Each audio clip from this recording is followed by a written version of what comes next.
เจ้าสบายดีข้าพเจ้าซื้อท้าวบุญล่ำเมฆมีไซอาชีพครูสอนปัจจุบันสอนอยู่โรงเรียนประถมบ้านห้วยสายพายเมืองทับลาดแขวงบุรีรัมย์ไซข้าพเจ้าได้เรียนจบจากโรงเรียนวิทยาลัยครูบ้านเกินสายภาษาอังกฤษระบบ11+3ในมื้อนี้เนาะข้าพเจ้าจะได้มาสอนสาธิตเกี่ยวกับวิชาภาษาอังกฤษในขั้นป .4 บทเรียนที่9 Section B ถ้าว่าการสอนของข้าพเจ้าหากผิดพลาดประการใดข้าพเจ้าก็ขอโทษขออภัยมายังที่นี้ด้วยต่อไปขอเชิญท่านติดตามรับชมได้ขอขอบใจ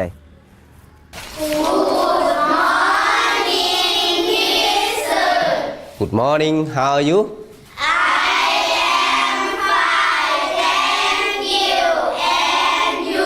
Good, I'm fine. Thank you. Sit down, please. Thank you. Okay, ในชั่วโมงนี้มีวิชายัง ภาษาอังกฤษ โอเคภาษาอังกฤษเนาะ What day today? Today is Friday. Today is Friday. Can you spell Friday? มีตัวยังไง Friday? F. Good. R. I. D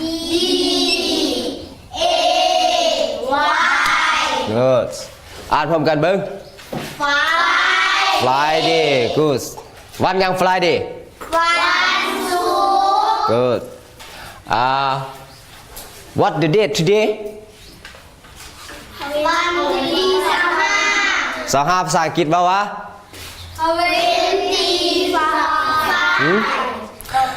No. 25th. Good. 25th. Good.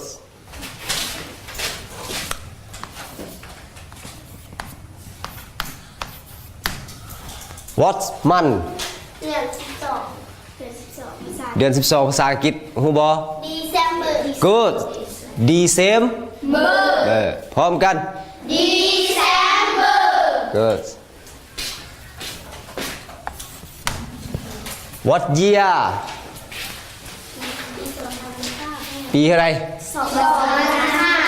ภาษาอังกฤษพวกหลานฮู้บ่2015ว่าใด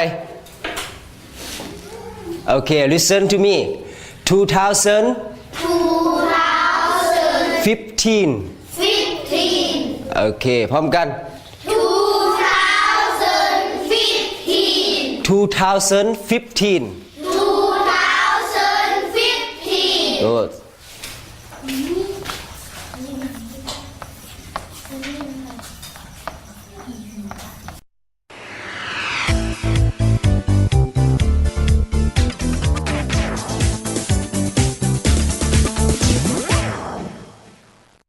โอเคบทเรียนเราlesson ยังบทที่อะไร lesson 9 นะก่อนเราจะเข้าไปสู่บทเรียนของเราเนาะในครูจะทวนคืนบทเรียนเก่าเนาะว่าพวกหลานท่านสิมีความจื้อจำได้ส่ำใดนะผ่านมาพวกหลานเรียนนับตัวเลขเป็นภาษาอังกฤษฮอดเลขใดฮอด30ว่าอะไรฮู้บ่30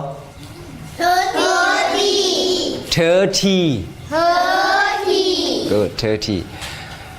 ในครูสิบถามฮอด30เนาะในครูจะถามเต้น1 50พวกหลานได้บ่เต้น1 50ได้คันได้แล้วเว้าพร้อมกันในครูจะซีมือให้โอเค Good โอเคเริ่มสตาร์ทเนาะ 1 2 3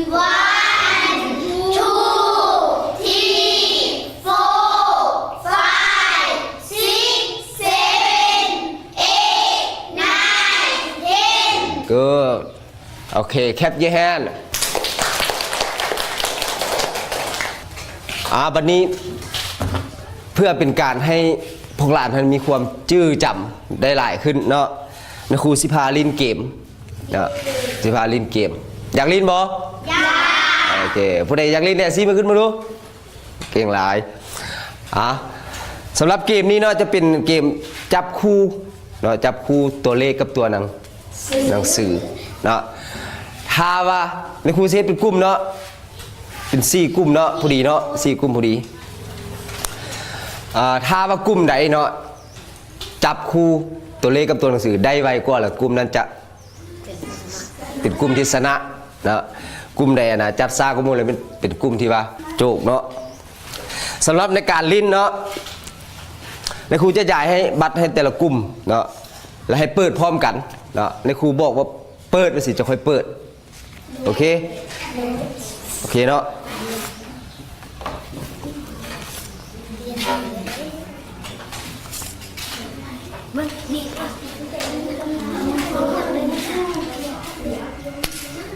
เด้อพร้อมแล้วบ่แต่ละกลุ่มพร้อมหมดบ่พร้อมเนาะเอาเปิดมานี่นะ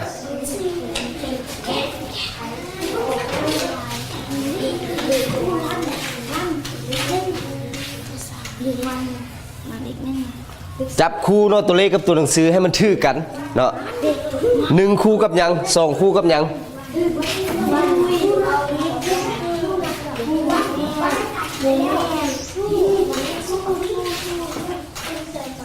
กลุ่มไหนแล้วละ4มือขึ้นเด้อแล้วครูหลังได้สอบค่ะ กลุ่มนี้แล้วเนาะคันแล้วลองเรียงเนาะเรียงแต่น้อยหาใหญ่เรียง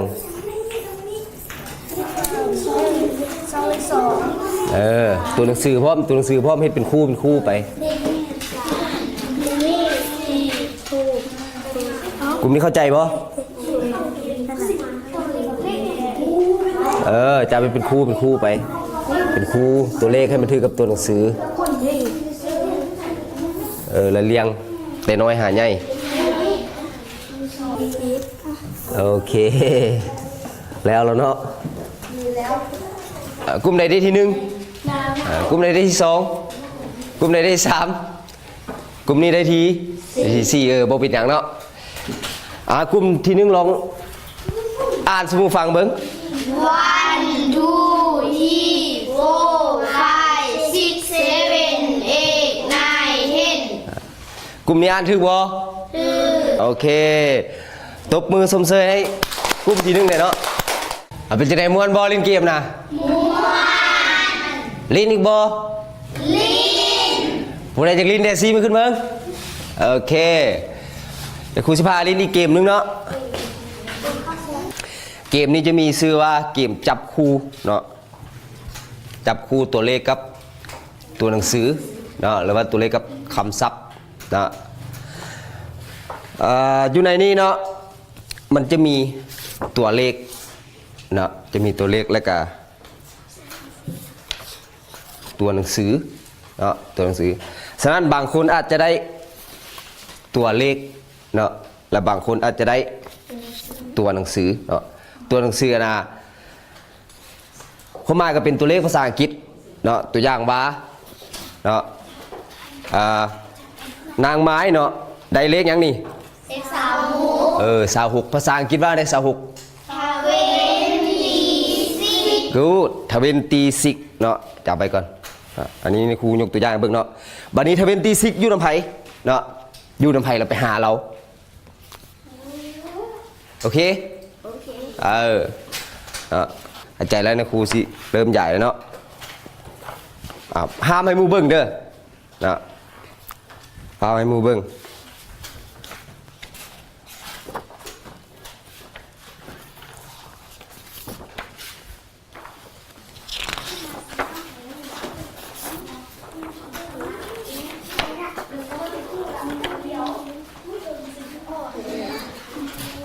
ครบบ่ปะเนี่ย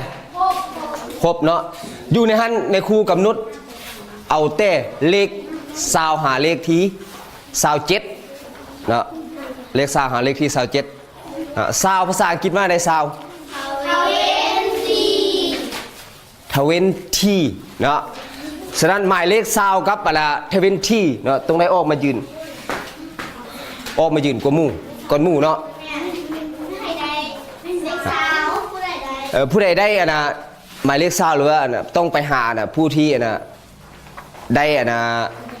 ตัวหนังสือเนาะ20ผู้ใดได้เลข20หมายความว่าเลขที่น้อยจะได้ออกมาก่อนหมู่เนาะคู่ เลข20กับ20ตรงไหนออกมากว่าหมู่แล้วต่อมาเลขหยัง21เนาะต่อมาเลข22เนาะตามลำดับเนาะเต้น้อยหาหลายวันนี้ให้แต่ละคนนั้นยืนขึ้นเนาะยืนขึ้นเนาะซอกหาคู่ของตัวเองเนาะซอกหาคู่ของตัวเองเบิ่งหมายเลขข้างนอกแล้วซอกหาผู้ใดคู่กับตัวเองตัวอย่างว่าหมายเลข20ตรงคู่กับหยังเธอที่เลขอย่างเลข20บ่good 20เนาะหมายความว่า20ตรงซอกหา20ตรงซอกหาหมายเลข20จับคู่กันให้มันถูกโอเคได้แล้วบ่ครบแล้วบ่ครบบนสกูแล้วบ่ครบเนาะบัดนี้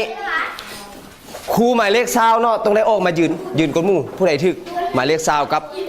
หยังยับมาพี่ก็ได้โอเคต่อไปหมายเลขยัง21ออกมาโอเคออกมาเป็นคู่เนาะต่อไปหมายเลข22ถึกคู่ใดผู้ใดกับไผออกมาต่อไปสุดท้ายหมายเลขยัง27โอเคเบิดเนาะบัดนี้เราจะเริ่มถามเนาะเริ่มถามไปเทื่อละครูโดยเริ่มจากครูทำอิฐเนาะคือหมายเลข20เนาะต่อมาเลย21 22 23 24 25จนฮอด27เนาะด้วยการถามเป็นภาษาอังกฤษเนาะว่า what number is this เนาะเขาจะถามพร้อมกันเนาะถามคู่ที่1นะฉะนั้นให้คู่ที่1นี้ยกหมายเลขของตนเองให้ขึ้นเนาะให้หมู่เบิ่งเริ่มถามพร้อมกันมาเนี่ยนะ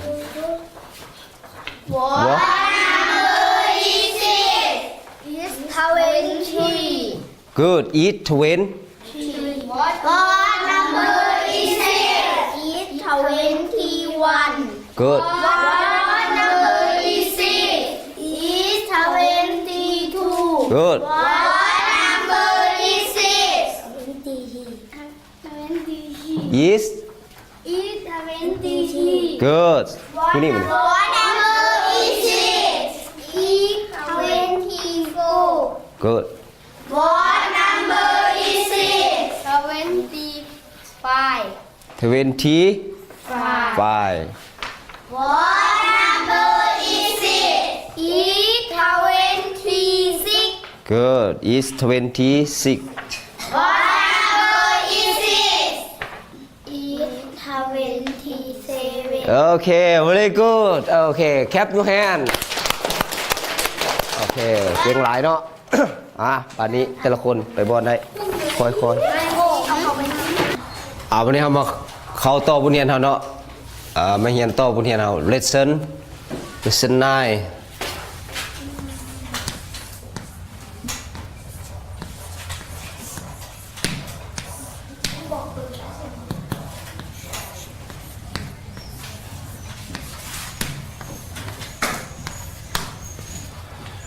9เอามาเรียนต่อ section B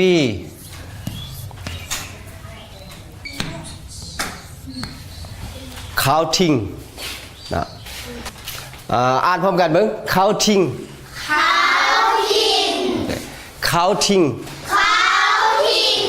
counting แปลว่าการนับการนับ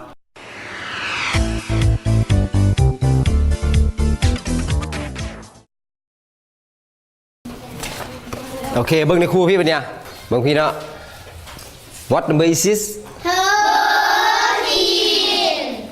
13. is พร้อมกัน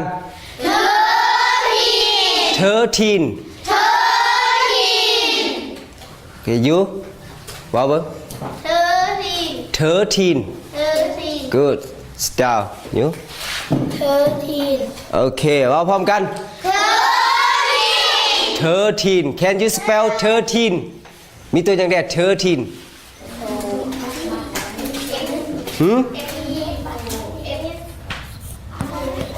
T H I R T double E N 13 เลขยัง13 13 good next ต่อไป what number is this 14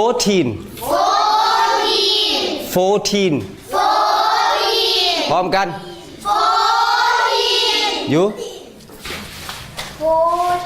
14 good พร้อมกัน can you spell 14 จะยังเรียก14 what number is this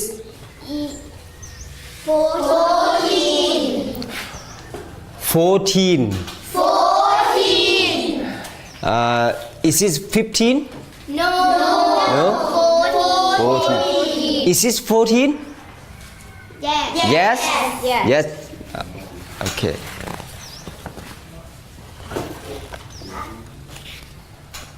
what number is this 15.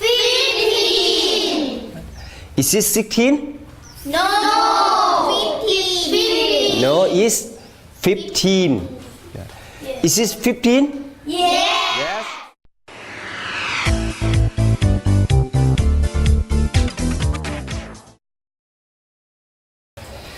วันนี้เราจะมาเรียนเกี่ยวกับหมายเลข30หา50นะหา50 30ว่าในภาษาอังกฤษพวกหลานฮู้บ่ 30เนาะโอเค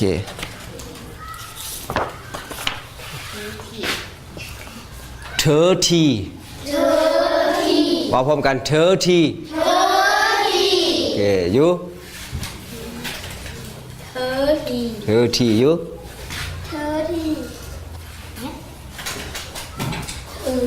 30ว่าพร้อมกัน yes 30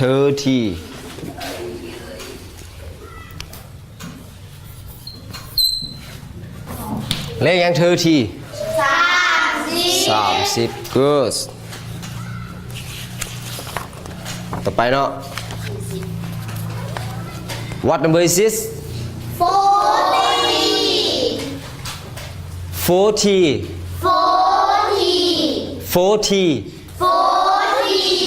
you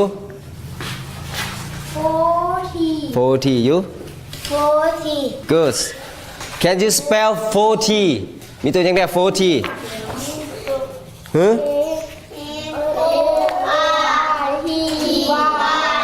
F O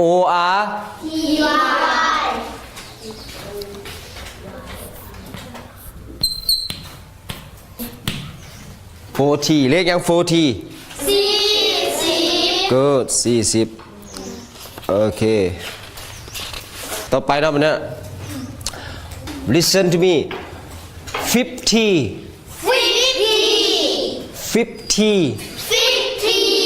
good you you 50 you โอเคพร้อมกัน 50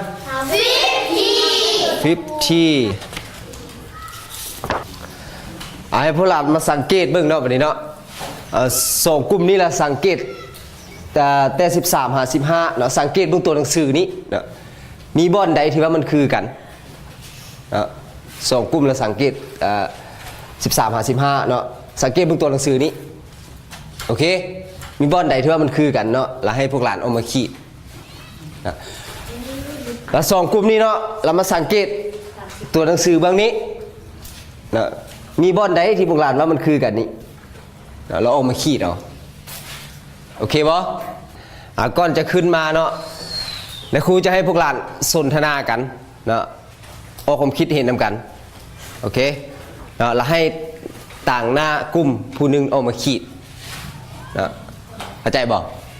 ให้สนทนากันโอเคเอาเริ่มเลยเริ่มสนทนากันเลยเนาะ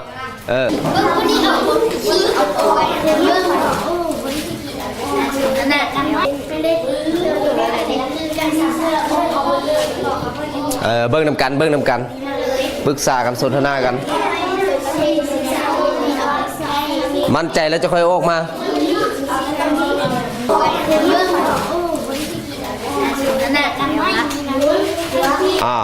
หมดเวลาเนาะวันนี้เนาะเอาต่างหน้ากลุ่มนี้ผู้ใดสิออกมาซีมือขึ้นเอาหน้าอันนี้เนาะ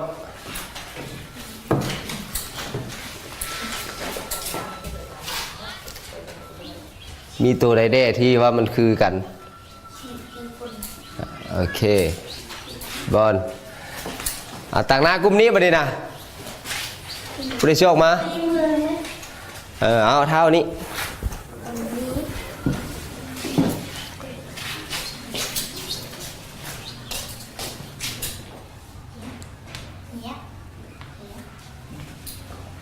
โอเคเขาเบิ่งนำกันเนาะวันนี้เนาะเขามาสังเกตเนาะระหว่างกันนะ3ตัวนี้กับ3ตัวนี้เนาะมันต่างกันอยู่บนมันอย่างตัวนี้แม่นทีนตัวนี้แม่นทีเนาะวันนี้เขามานับเป็นตัวเลขเบิ่งตัวนี้เท่าไหร่13มาได้ไหนเธอทีนตัวนี้เด้เลขยังนี่30ว่าได้ไหนเธอทีตัวนี้ดิ14ว่าไหน14ตัวนี้ดิ40ว่าไหน40ตัวนี้ดิเลขยัง15ว่าไหน15 good ตัวนี้ดิเลขยัง50ว่าไหน50มันคือกับพอ2ตัวนี่นะต่างบนไหน0 กับ 1นี่15นี่เบิ่ง15กับ50ต่างบนไหนต่างบนทีนกับทีตัวนี้15ว่า15บ่50ได้ว่าไหน50เฮาจักว่า16เด้เฮาสิว่าได้บัดนี้good 16 16บัดนี้เฮาจักว่านะ60เด้บัดนี้เฮาสิว่าได้60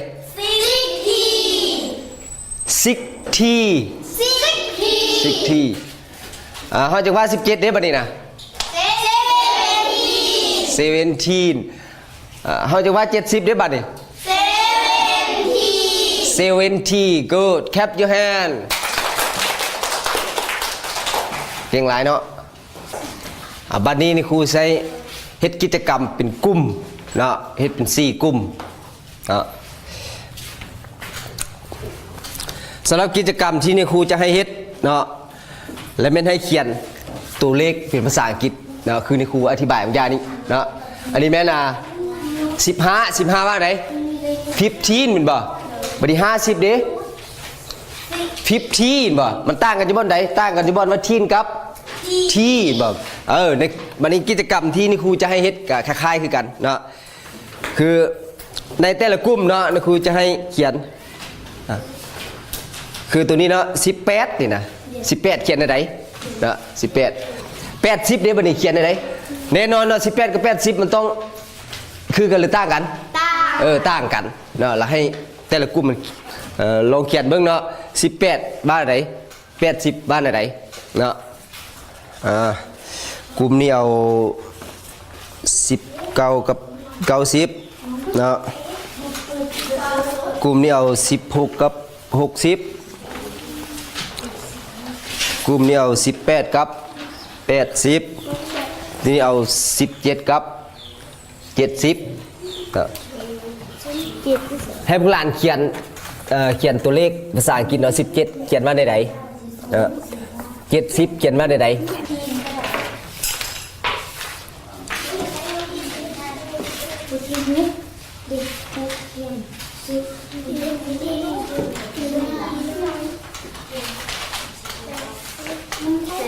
ใส่แล้ว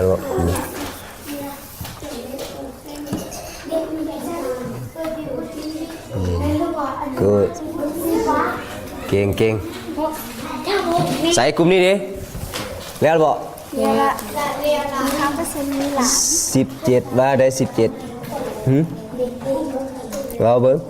ผู้ใดก็ได้ดิ 17 17คือ70ได้บ่ได้ 70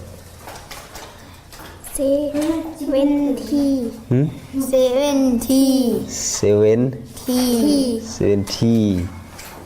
ถึกหรือบ่70ฮะมันเขียนถึกหรือบ่เบิ่งข้างเบิ่ง16คือ16 finish โอเค good บัดนี้กลุ่มใดถึกกันละหมายเลข16กับ60กลุ่มใดต่างหน้ากลุ่มเอามาเขียนเบิ่งเขียนในหมู่เบิ่ง16ว่าใด60ว่าใด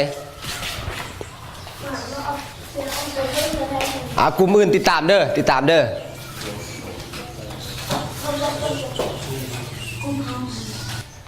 เขียน60อันนี้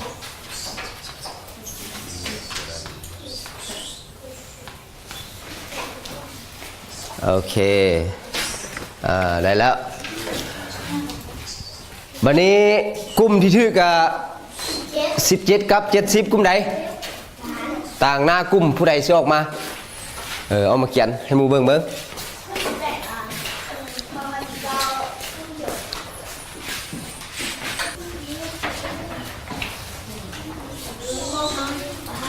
ทีโอเคฟ้าวบัดนี้นะอ่านสมุฟังเบิ่งบัดนี้นะอ่านสมุฟังเบิ่ง17ว่าได้ดัง17 good 70เด้อบัดนี้7ยังช่วยเราได้หมู่นะฮะ70 good เว้าเบิ่งจ้ะ70 good โอเคบอดเอาแคป your hand เอากลุ่มต่อไป18กับ80กลุ่มใดเอามา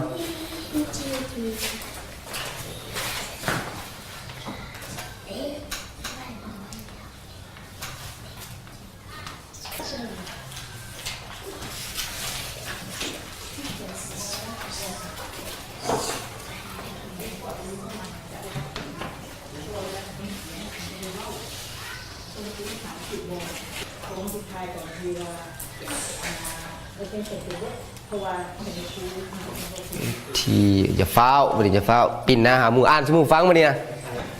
อ่านหนึงนะ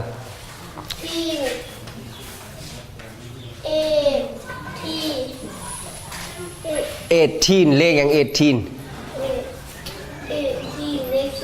18ได้บ่นี่เราอ่านถูกบ่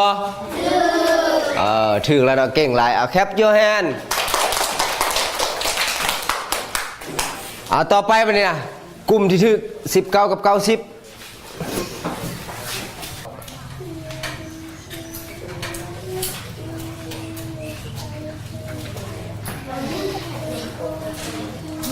บัดนี้นะ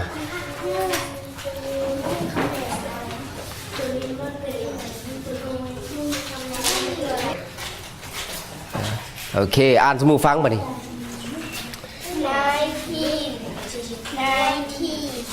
ได้ยินบ่เราอ่านมันยากเนี่ยเราอ่านมาได้ไหนกับหยัง19กับนายถูกบ่เราอ่านนะ19มันเลขหยัง19เหมือน18เด้อ19เด้อบัดนี้นะเราเขียนถูกบ่นะถูกแล้วเก่งหลายเอาแคป your hand แล้วเราเนาะวันนี้เฮามาอ่านคืนกันเบิ่งเนาะแต่เลขใดหาเลขใด13ห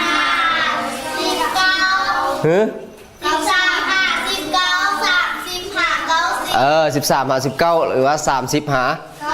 90เนาะอ่านพร้อมกันเด้อ13 14 15 16 17 18 19 30 40 50 60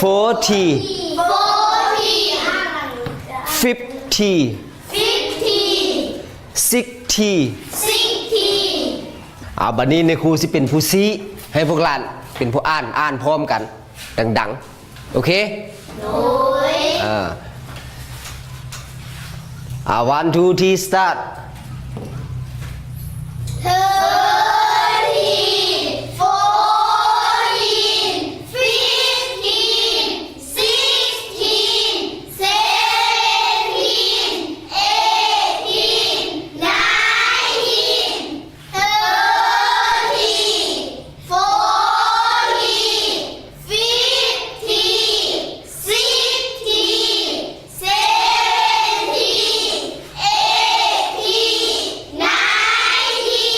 โอเค Clap your hand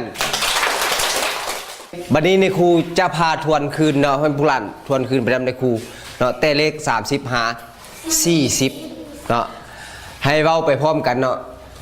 30ว่าในภาษาอังกฤษ30 31ต่อไป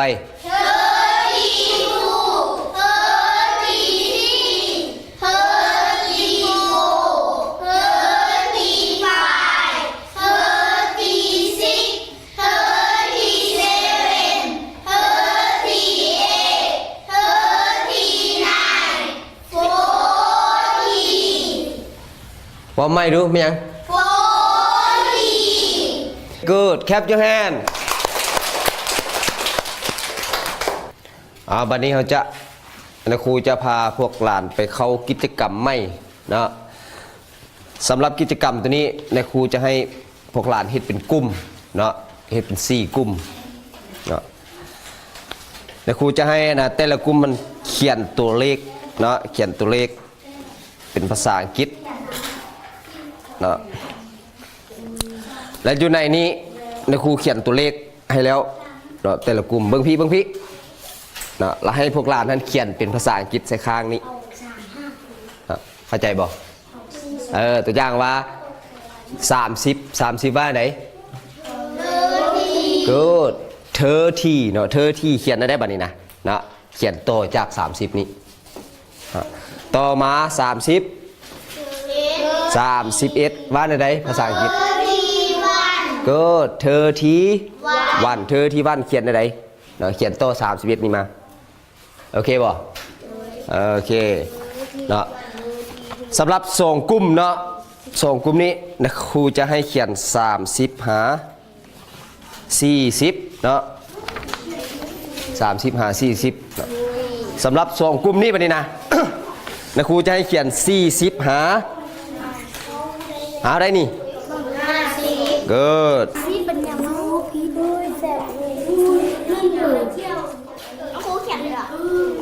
โอเคเข้าใจแล้วบ่เอาเริ่มเฮ็ดเลยแต่ละกลุ่มนะ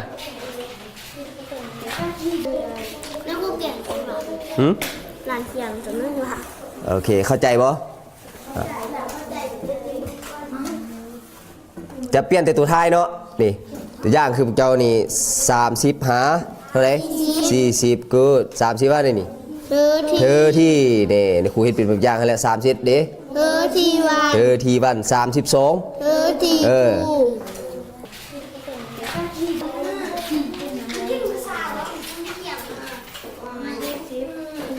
กลุ่มนี้แล้วที่1แล้วเนาะถามหมู่ก่อนเด้อกลุ่มใดที่2มาเนี่ย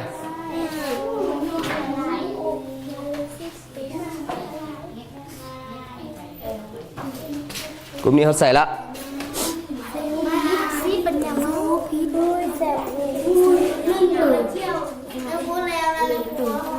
โอเคแล้วเนาะบัดนี้2กลุ่มนี้เนาะเปลี่ยนกัน2กลุ่มนี้เปลี่ยนกันเนาะเปลี่ยนกันเอากลุ่มนี้มาให้กลุ่มนี้กวาดกลุ่มนี้มาให้กลุ่มนี้กวาดเดี๋ยว2กลุ่มมันก็เปลี่ยนกันเนาะเปลี่ยนกันกวาดให้กันเนาะว่ากลุ่มไหนสิเขียนถูกเขียนได้ดีกว่ากันบัดนี้ให้พวกหลานแต่ละคนเปิดปื้มขึ้นมาบัดนี้นะเปิดปื้มขึ้นมาไปเบิ่งนาที71เนาะ71เราสมเทียบกับของ ของหมู่เขียนนั้นมันถูกตามปื้มบ่ น้องครูใหม่พี่ใหม่ เปิดไปเบิ่งหน้าที่71โอเคเห็นบ่แล้วบ่กวดแล้วเบิดทุกคนแล้วบ่โอเคบัดนี้ส่งเจียให้กลุ่มหมู่บัดนี้นะส่งแล้วบ่โอเค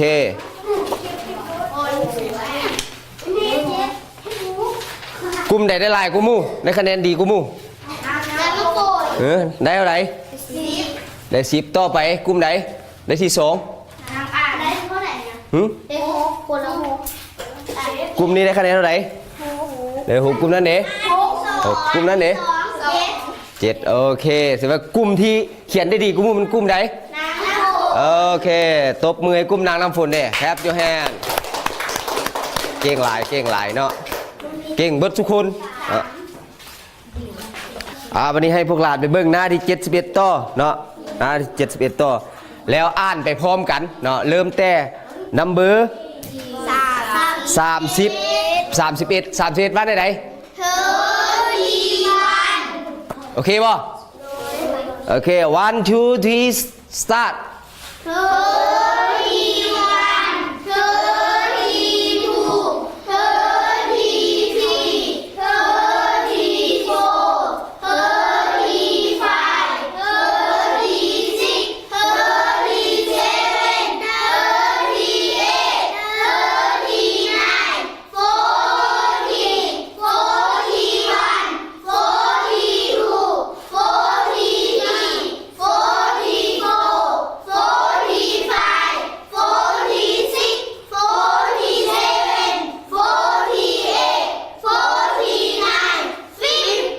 โอเค very good clap your hand เก่งหลาย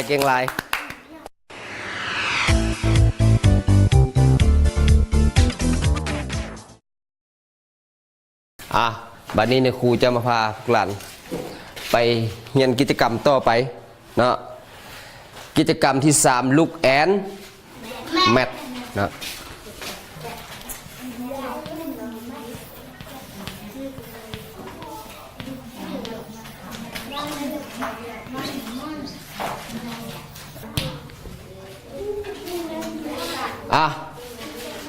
listen to me นะฟังนะครูพี่เนาะสำหรับกิจกรรมนี้เนาะนายครูจะให้พวกหลานเนาะจับคู่เนาะจับคู่ตัวเลข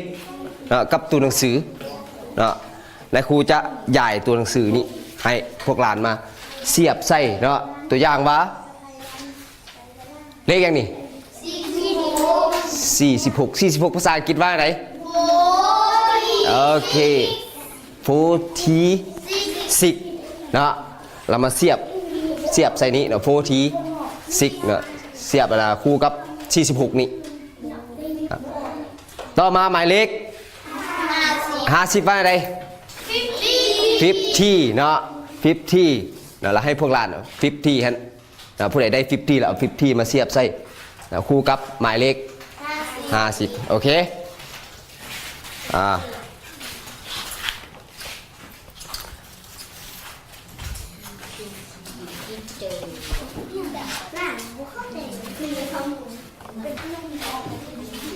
เคยได้เนาะบ้านนี้46เอาวอลันเทียผู้ใดสิออกมาเสียบใส่แล้ว46คู่กับยังออกมาผู้ใดสิออกมาเสียบใส่ผู้ใดได้นะ46เนาะ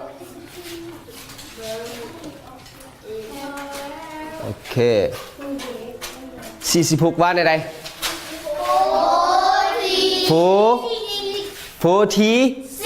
โอเค good ต่อไปผู้ใดได้นะหมายเลข50ว่าในภาษาอังกฤษ50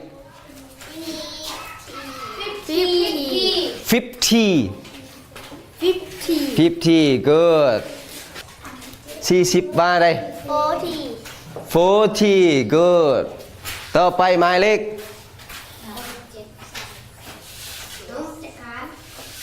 37เนาะ37ว่าอะไร37 good เฮามาเบิ่งนำกันมาเนี่ยมาเบิ่งนำกันเนาะ46บ้านอะไร46ถึกบ่เนี่ยถึกหรือผิดโอเคถือเก่งหลายเนาะผู้ใดออกมาเขียนนี่หมดมีเสียบใส่โอเคแคป your hand ต่อมาเป็นยังนี่50ว่าอะไรเฮ้ย50นะบอกพร้อมกันเบิ่ง50 good ต่อไปแม่นหมายเลข44ว่าอะไรภาษาอังกฤษ44 good 44พร้อมกันโอเคต่อมาหมายเลข40ว่าอะไร40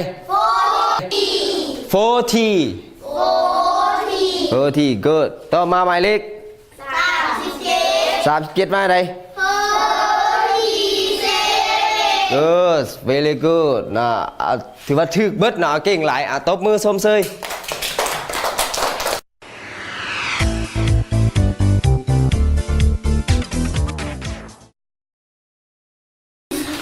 วันนี้ให้พวกหลานเปิดเพิ่มไปหน้าที่73หน้าที่73เห็นบอหน้าที่73เปิดไปเห็นแล้วบอแต่ละคนเห็นแล้วบอโอเคเบิ้งน้ำเบอร์โฟสังเกตเบิ้งกันนะข้อที่4นะข้อที่4 listen and tick มีความหมายว่าอะไรแปลว่าอะไรสำหรับข้อนี้เราจะได้ฟังเนาะเราจะได้ฟังและหมายทิกเอานะทิกเอาคำเว้าที่ในครูอ่านฮันในครูเว้าฮันเนาะอยู่ในฮันเนาะมันมีจะข้อนะมี4ข้อเห็นป่ะ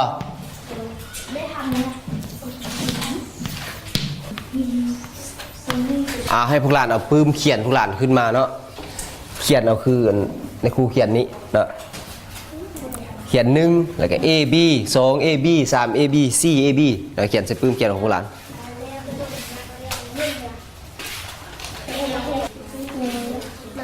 แล้วทุกคนบ่วันนี้ข้อที่3ข้อที่4ให้พวกหลานอ่านเด้ออ่านไปพร้อมกันเลยบอก A ว่าไหนเลขยังพร้อมกัน50หมายเลขยังเกิดต่อไปบล็อกบี้ปะเนี่ย40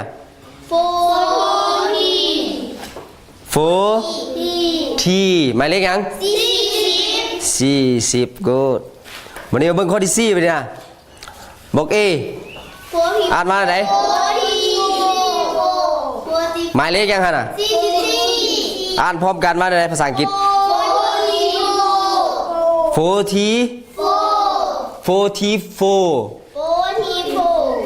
หมายเลขยังเกิดวันนี้ให้พวกหลานฟังนะครูเนาะแล้วครูจะอ่านให้แล้วให้พวกหลานทิกเอาแต่ละข้อโอเคโอเค number 1เนาะ what number is this is 33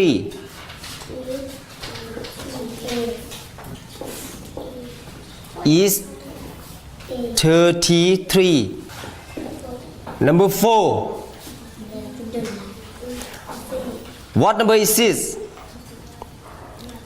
is 44 is 44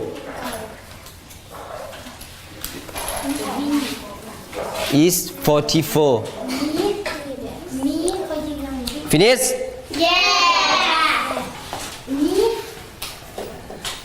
เอาเบิ่งกระดานพี่เนี่ยแล้วมาสุกคนบ่โอเคมาเบิ่งคำตอบกันเนาะบัดนี้เนาะข้อที่1เนาะเบิ่งข้อที่1นำกันแต่ละคน What number is this is 33 A หรือ B A หรือ B ผู้ใดว่า B สิบ่ขึ้นบ่มีจักคนเนาะผู้ใดว่า Aโอเค is 33 A เป็นคำตอบที่ ถูกต้องเนาะโอเคเบิ่งข้อที่2มาเนี่ย What number is this is 41 A หรือ B ผู้ใดว่า A สิมันขึ้นผู้ใดว่า B is 41เนาะผู้ใดหมาย A เลยมันเป็นคำตอบที่ถูกต้องเนาะผู้ใดหมาย B เลยเป็นผิดเนาะโอเคมาเบิ่งข้อที่3มาเนี่ยเบิ่งข้อที่3 What number is this is 50 A หรือ B ผู้ใดหมาย A ชี้มือขึ้นโอเคเอาลง A วันไหน50เลขยัง50ก็ฉะนั้น50เป็นคำตอบที่ A เนาะตัวนี้กันเนาะ Number 4 What number is this is 44เลขยังตัวนี้44 A หรือ B A เป็นคำตอบที่ถูกต้องผู้ใดถึกเบิดแดซีมันขึ้นเบิ่งผู้ใดถึกเบิดโอ้1 2 3 4 5 6 7ผู้ใดผิดข้อหนึ่ง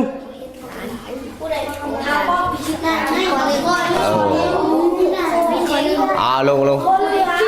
โอเก่งไรตัวมือสมเสย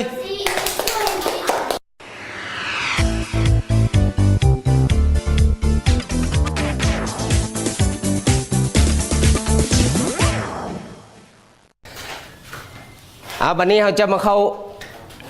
กิจกรรมต่อไปนะกิจกรรมต่อไป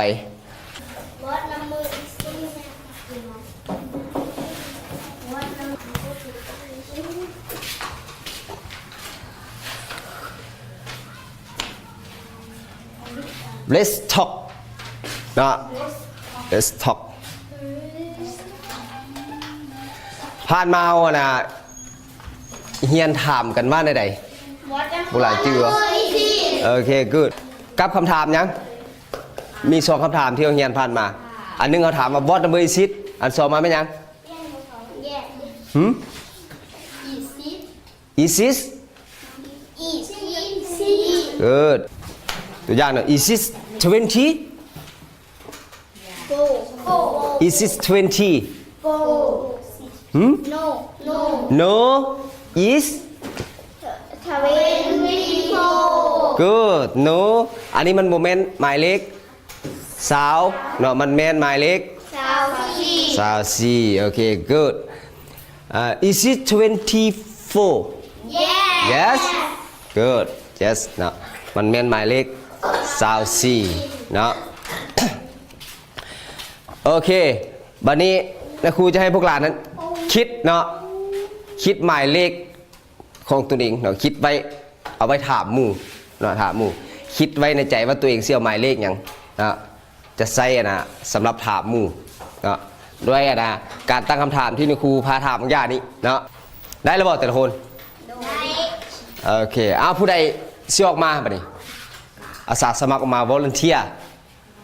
เอามาถามให้หมู่เบิ่งอยู่กระดาษพี่เนาะเขียนหมายเลขที่ตัวเองคิดไว้เนาะใส่กระดาษแล้วถามหมู่โอเคนี่กันโอเค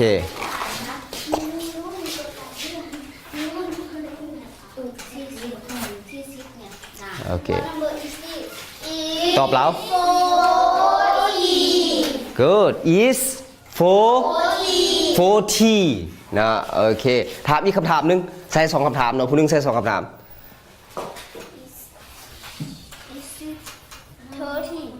is it sure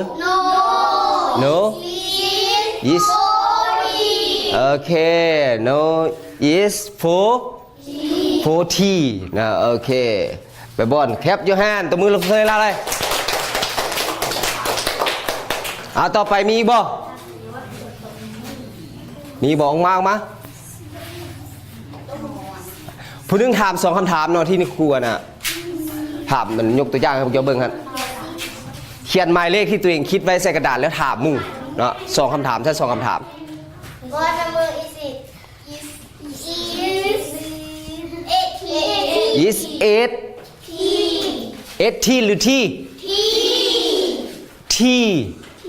8 8 t girls ถามโตอีกคำถามหนึง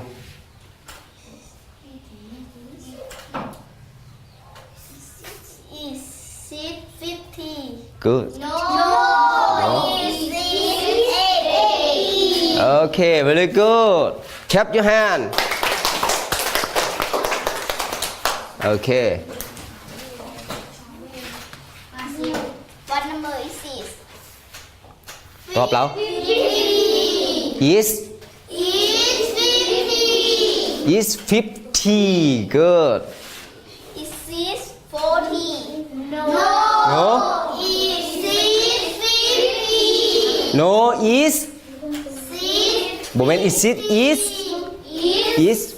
50ว่าไหม 50? ว่าไหมพร้อมกัน Is 50? good very good แคปyour hand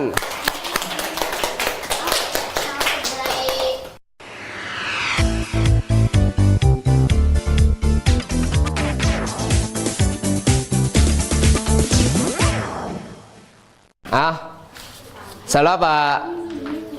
บทเรียนเฮาเรียนมาเท่านี้ถือว่าเบิดเท่านี้เนาะมื้อนี้พวกเฮาเรียนเกี่ยวกับหยังเด้มื้อนี้ฮึกูดเรียนเกี่ยวกับการนับเลขแม่นบ่มื้อนี้เฮาเรียนนับแต่เลขใดหาเลขใดโอเค31 50 31ว่าในใดภาษาอังกฤษ40เด้50เด้good นอกจากเรียนเกี่ยวกับการนับแล้วเฮายังเรียนอย่างอีกเรียนรู้เกี่ยวกับอย่างอีก เกี่ยวกับการตั้งคำถาม การตั้งคำถามเนาะเอาเรียนถามกันจักคำถามสองคำถามที่หนึ่งว่าอะไร What number is it? very good what number is it คำถามที่สองแมน Is it? good is this นะ